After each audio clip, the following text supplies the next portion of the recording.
हाँ जी, आप chapter number 4 शुरू करन लगे हैं जी।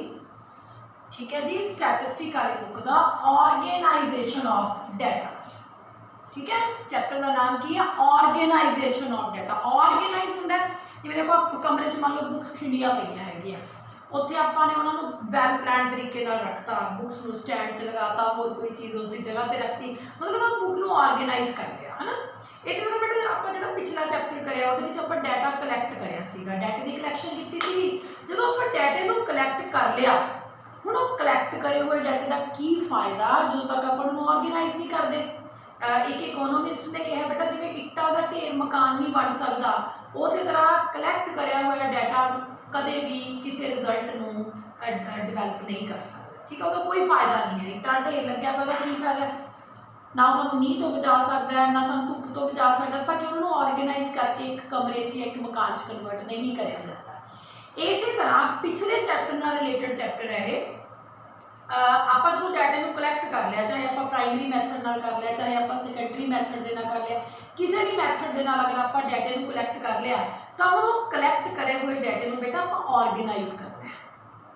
आप उन्होंने सिमिलरिटी जिमें आप एजुकेटेड अलग रख ले, अनएजुकेटेड अलग रख ले, मेल अलग लिख ले, फीमेल्स अलग लिख ले, तो अर्न अलग लिख ले, अनअर्नड अलग लिख ले। तो उन्होंने जो आप इस तरह क्लासीफाई करिया, उहदे की इफैक्ट है, किवें क्लासीफिकेशन हुंदा है, की उहदे सानू फायदे है, ये सारा अपन इस चैप्टर दे विच करना है। ठीक है जी, थोड़ा चैप्टर शुरू दे विच ये कह रही है थोड़ा बुक वाला कि when an investigator collect data for an investigation these are just raw data. जो आप डाटा इकट्ठा करते हैं तो रा डाटा होंदा है। Raw data are not capable of offering any meaningful conclusion. मैं तुहानू दस्सिया ऑलरेडी कि जो रा डाटा है वो कोई रिजल्ट सानू नहीं दिंदा।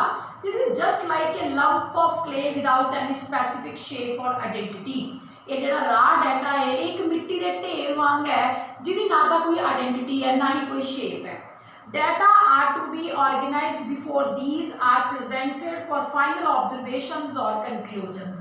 अगर आप उस डाटे को जिहड़ा आप कलैक्ट करिया है, अगर आप उहदे नाल कोई कंक्लूजन कढना चाहते हैं तो सानू उस डाटे को पहला ऑर्गेनाइज करना होगा। ऑर्गेनाइज की हुंदा है, ऑर्गेनाइजेशन की है, arrangement of figure in such A form. सारे इकट्ठे करे हुए डाटे को इस तरीके दे नाल अरेंज कर लेना that comparisons of similar data may be facilitated। कि डाटे का जिहड़ा कंपैरिजन है वो सौखा हो जाए, कंपैरिजन करन दी सानू फैसिलिटी मिले। तो एग्जाम्पल दे विच तुहानू इहने कहा कि इकट्ठा करया हुआ डाटा मीनिंगलैस है, एक हम्प ऑफ क्ले है जिसका कोई फायदा नहीं हैगा। अगर आप किसी कंक्लूजन पे जाना है तो सानू इस डाटे को प्रॉपरली अरेंज करना पड़ेगा। उस मैथड को ऑर्गेनाइजेशन किया जाता है। तो organization is a process, it is an arrangement of the figure in such a form that comparison of similar data may be facilitated। डाटे का कंपैरिजन जिहड़ा हैगा वो ईजी तरीके नाल हो सके, उसनूं आपां ऑर्गेनाइजेशन कहते हैं। ठीक है, ये कहना है हुण ऑर्गेनाइजेशन को भी कई तरीके नाल करया जांदा है।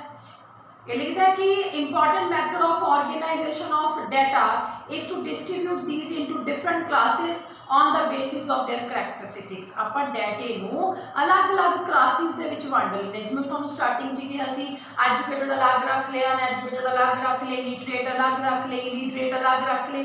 उन्हां दी क्लासेस दे बेस ते जदों आप उन्हां नूं डिवाइड करते हैं तो उस प्रोसैस नूं की किया जाता है, क्लासीफिकेशन ऑफ डाटा। क्योंकि ये मेनली आप क्लासीफिकेशन की ही गल करनी है, that is the important method of organisation.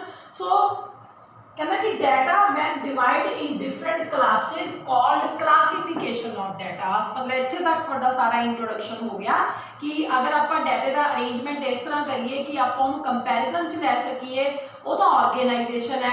Organisation किवें करी जाती है? क्लासीफिकेशन दे नाल। क्लासीफिकेशन की है जो आप डाटे को अलग डिफरेंट क्लासेस दे विच डिवाइड कर लीए तो साडा बन जाता है क्लासीफिकेशन ऑफ द डाटा। ठीक है जी, what is classification? Now we come approach what is the meaning of classification। Classification करन तो पहला तो मैंने एक एग्जांपल दी हुई है, मैं भी वो एग्जांपल पढ़ूंगी, उहदे नाल तुहानू ज़्यादा पकड़ इस कॉन्सेप्ट बन जूगी। कहना there are 200 families in your locality. Right 200 परिवार थोड़े आस-पास रहते हैं। You have to collect data regarding their income, expenditure, education, religion, size of family etcetera. तुसी की डाटा इकट्ठा करना है, एक्सपेंडिचर कितना है, इनकम कितनी है, एजुकेशन लेवल की है, रिलीजन किने दा है।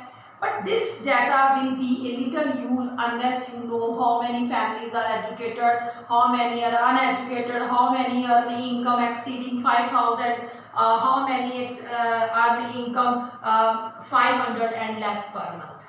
ਤੁਸੀਂ ਚਾਹੁੰਦੇ ਕੀ ਹੈ ਇਸ ਐਗਜ਼ਾਮਪਲ ਅਕੋਰਡਿੰਗਲੀ ਆਪਣੀ ਲੋਕੈਲਿਟੀ ਦੇ ਲੋਕਾਂ ਦਾ education level, expenditure level, religion level ਜਾਣਨਾ ਚਾਹੁੰਦੇ ਹੋ। ਕਿਉਂ ਜਾਣਨਾ ਚਾਹੁੰਦੇ ਹੋ ਅੱਛੀ ਗੱਲ ਹੈ, पर ਉਹਨੂੰ ਤੁਸੀਂ अगर इस तरह नहीं लिखते हो भी किन्ने एजुकेटेड है, किन्ने अनएजुकेटेड है, किन्ने 5,000 तो ज़्यादा कमा रहे हैं, किन्ने 500 या उस तो घट कमा रहे हैं, कहते इदां दी इनफॉर्मेशन का कोई फायदा नहीं है जिहदे विच तुसी कोई डिस्टिंक्शन, कोई क्लासेस नहीं डिवाइड कीतियां। In other words in order to make the raw data meaningful, अगर आप raw data को meaningful बनाना चाहते हैं, so these must be classified on the basis of their characteristics, जिसमें कि educated families, uneducated families, rich families, poor families।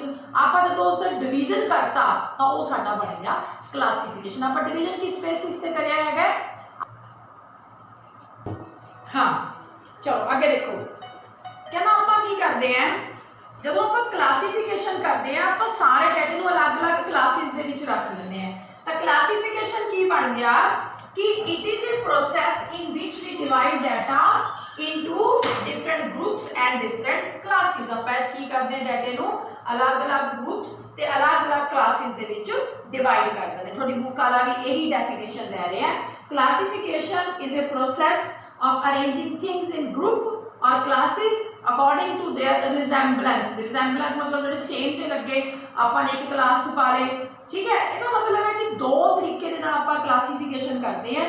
एक आप करते हैं कि data are divided into different groups, डाटे को पूरे को अलग अलग ग्रुप्स डिवाइड कर लेते हैं, जिमें एजुकेटेड, अनएजुकेटेड। दूसरा on the basis of class similarity, class similarity के बेस से भी आप डिवाइड कर लेते हैं। ये सिमिलर जड़े है उन्होंने एक क्लास च पा ले, जिमें 10th वाले अलग च पा ले, ठीक है। कुल मिला के डाटा जोड़ा है वो जो आप अलग अलग क्लासेस च डिवाइड कर लीए, अलग अलग ग्रुप्स के डिवाइड कर लीए तो की बन जाता है क्लासिफिकेशन। हूँ जो क्लासिफिकेशन है थोड़ी बुक वाला जो डेफिनेशन खत्म होती है उस पहले तो अगर 2 पॉइंट दे रहे हैं। कहते data are divided into different groups. For example on the basis of education persons are divided into educated, uneducated. दूसरे से कहता है डाटा आर ग्रुप्ड और classified on the basis of their class similarity. Same class वाले एक च रख लेने आप।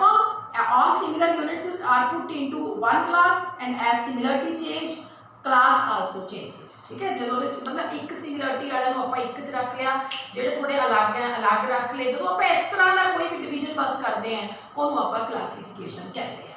अगे आ गया जी क्लासिफिकेशन के किहड़े-किहड़े ऑब्जेक्टिव्स हैं। तो इन्ना तो समझ आ गया होगा क्यों क्लासिफिकेशन करते हैं, ताकि आप उन्होंने अलग अलग रख सकीए, ताकि उन्होंने कंपैरिजन कर सकीए, ताकि उन्होंने समझ सकीए, ताकि उन्होंने सिंपल बना सकीए। यही ये ऑब्जेक्टिव्स हैं। पहला ऑब्जेक्टिव की है ब्रीफ एंड सिंपल। क्लासिफिकेशन दे विच कहंदा मेन ऑब्जेक्ट की है कि जिहड़ा इन्ना सारा डाटा आप इकट्ठा करी फिरदे है उसनूं ब्रीफ कर लेना ते उसनूं सिंपल करने वास्ते क्लासिफिकेशन करया जांदा है। दूसरा ऑब्जेक्टिव हुंदा यूटिलिटी। यूटिलिटी हुंदा उस वैल्यू पैदा करना। जिवें मैं तुहानूं दस्सिया सीगा इट्टां दे ढेर दी कोई वैल्यू नहीं हैगी, इस तरह इकट्ठे करे हुए रा डाटे की कोई वैल्यू नहीं है। जब तक कि उन्होंने प्रॉपरली आप क्लासीफाई नहीं करते तो डाटे च यूटिलिटी पैदा करने वास्ते, यूटिलिटी का मतलब होंगे उपयोगिता पैदा करने वास्ते आप डाटे को क्लासीफाई करते हैं। तीसरा डिस्टिंक्टिवनेस। डिस्टिंक्टिवनेस की कहता है कि classification renders obvious differences among the data more distinctively. मतलब जो डिफरेंस है बड़े खोल के सानू दिखाता है क्लासिफिकेशन, सानू पता लग जाता है भी हाँ जी एजुकेटेड इन्ने, अनएजुकेटेड इन्ने, रूरल इन्ने, अर्बन इन्ने, हर चीज़ बड़ी डिस्टिंक्टिव तरीके दे नाल क्लासिफिकेशन सानू दिंदा है। तीसरा ऑब्जेक्टिव हुंदा साडा कंपेरेबिलिटी, कंपेयर कर सकते हैं आप डाटे को, क्योंकि इकट्ठे करे हुए डाटे का की पता है, जो आप क्लासीफाई कर लिया तो सानू पता लग गया भी एने एजुकेटेड है, एने अनएजुकेटेड है, एने रूरल है, एने अर्बन है, एने मेल है, एने फीमेल है, मतलब आप कंपेरेबिलिटी इहदे नाल कर सकते हैं। उस तो बाद साइंटिफिक अरेंजमेंट, साइंटिफिक अरेंजमेंट की है चंगे तरीके नाल अरेंजमेंट करना, लॉजिकल अरेंजमेंट करना, classification facilitate arrangement of data in A scientific manner, ठीक है। उस तो बाद साडा डाटा की बन जाता है, इहदे नाल अट्रैक्टिव भी बन जाता है, मतलब देखने को वधिया लगदा, उहनूं पढ़न नूं दिल करता है।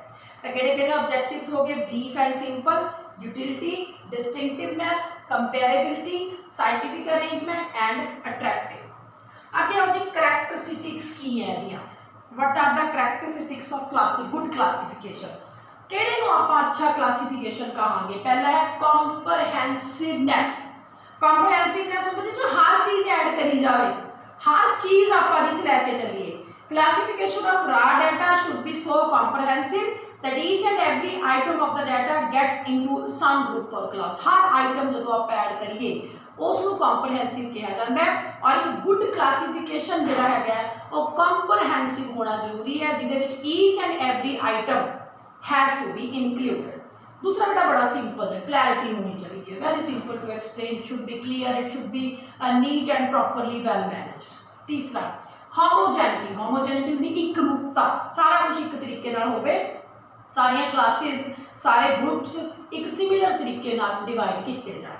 उस बाद सूटेबिलिटी, साडे ऑब्जेक्ट दे सूटेबल होना चाहिए क्लासिफिकेशन, ऐसा ना हो कि असीं तां एजुकेशन वाइज क्लासिफिकेशन करना चाहुंदे हैं पर रॉ डाटा जो चक के आपां ने इनकम वाइज कर लिया वो गलत हो जाएगा।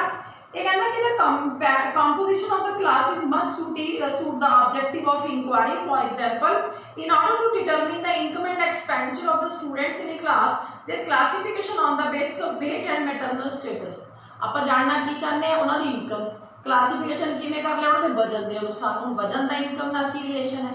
अगर आप ये कहिए कि सारे अमीर बंदे मोटे होंगे हैं, सारे मोटिया अमीर की कैटेगरी से लै लो, ये नहीं पॉसिबल हैगा, ठीक है ना। तो आप जो सोच रहे हैं, जो आप डाटा कलैक्ट करना चाहते हैं, वो बेस से ही क्लासिफिकेशन होना जरूरी है, ठीक है। उस तो बाद स्टेबिलिटी होनी चाहिए क्लासिफिकेशन दे विच। A particular kind of investigation should be based on some set of classification, this phase should not change in each investigation. ऐसा नहीं है कि एक क्लासिफिकेशन के विच आपां बेस होर लै लिया, तुसीं ला लो यूनिट होर लै लिया, एक च तां असीं 100 के हिसाब नाल कंपैरिजन कर लिया, अगले 1000 नाल, ये गलत हो जाऊगा। तो जिहड़ा तुहाडा क्लासिफिकेशन का बेस है, इत्थे स्टेबिलिटी की गल करदा है, बेस की स्टेबिलिटी, आधार जो आप लैके चल रहे हैं क्लासिफिकेशन का, उस बेस के विच कहना जल्दी जल्दी चेंजिस नहीं होनी चाहिए। इस तो इलावा इलास्टिक, हुण इहते बेस तो स्टेबल होना चाहिए पर क्लासिफिकेशन को आप लोड़ अनुसार चेंज कर सकिए, उसका मतलब बेस ना चेंज होवे, उहदे मटीरियल को आप इंटरचेंज कर सकिए। ये कहना there should be scope of change in the classification depending upon the change in purpose. जब साडा पर्पस चेंज होता है तो आप उसके क्लासिफिकेशन के जो टर्म्स है वो चेंजिस कर सकिए, वो आइटम्स अगे पिछे कर सकिए, ये पॉसिबिलिटी क्लासिफिकेशन होनी चाहिए है। तो किहड़ी-किहड़ी करैक्टरिस्टिक्स हो गई, कंप्रहेंसिव होना चाहिए, मतलब हर आइटम होवे, क्लैरिटी होवे, होमोजेनिटी बेस सेम होवे, सूटेबिलिटी साडे ऑब्जेक्ट अकॉर्डिंग होवे, स्टेबिलिटी बेस स्टेबल होवे, इलास्टिक लोड अनुसार टर्म्स नो चेंज किया जा सके, ठीक है जी। तो की कुछ तुसीं करिया, ऑर्गेनाइजेशन की है, ਇਹਦਾ ਮੈਥਡ ਜਿਹਦੇ ਨਾਲ ਆਪਾਂ ਪ੍ਰੋਪਰਲੀ ਆਰਗੇਨਾਈਜੇਸ਼ਨ ਕਰਦੇ ਹਾਂ, ਕਲਾਸੀਫਿਕੇਸ਼ਨ ਹੈ ਕੀ ਹੈ ਉਹ, ਇਹਦੇ ਆਬਜੈਕਟਿਵਸ ਕੀ ਹੈ ਤੇ ਇਹਦੀਆਂ ਕਰੈਕਟਰਿਸਟਿਕਸ ਕੀ ਹੈ। ਤੇ ਹੁਣ ਨੈਕਸਟ ਤੁਹਾਨੂੰ ਲੈਕਚਰ ਚ ਕਰਵਾਵਾਂਗੇ ਬੇਸਿਸ ਆਫ ਕਲਾਸੀਫਿਕੇਸ਼ਨ, ਠੀਕ ਹੈ। Thank you.